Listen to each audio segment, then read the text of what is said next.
E karangana ngā nehi Māori kia rite tā rātou utu ki te utu a ngā nehi e hara i te Māori.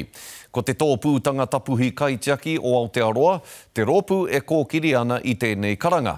Hei tā Hania Douglas, i rāpoi atu rātou ki ngā huarahi i tā rānei ki te whakatairanga ake i te kaupapa. He hikoirangi Māori e hei whakatairanga i tā rātou tono. It's a solidarity march, it's in unity and it's acknowledging them when we get to the Holiday Inn. We've got amazing speakers like Dr. Moana Jackson and many, many others.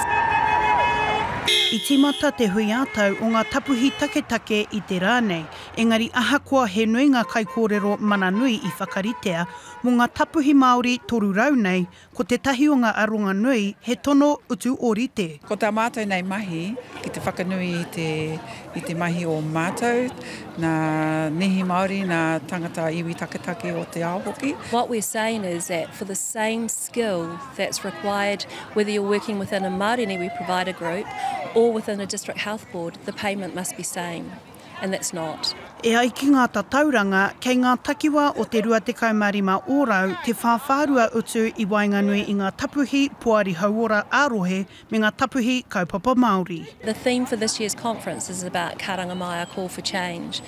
For so long we've been fighting for pay equity, pay parity, and just for nursing workforce to be further developed and resourced. Tino iti noa te pūtea mō rātou kei waho nei i te hapori, engari pai ake te pūtea mō nā kaimahi kei roto i te DHP. Hei tā Kerry Nuku, ko te paitawhiti he whakakapi i tēnā whawhārua utu kia taurite ai te noho o ngā tapuhi katoa. So currently we've done some work, we've gone to the United Nations over in New York to lodge an intervention to say that this is not acceptable, that we need to be the change. Hei a pōpō hiki ai te hui tapuhi taketake mo tēnei tau. Hania Douglas, Te Karere.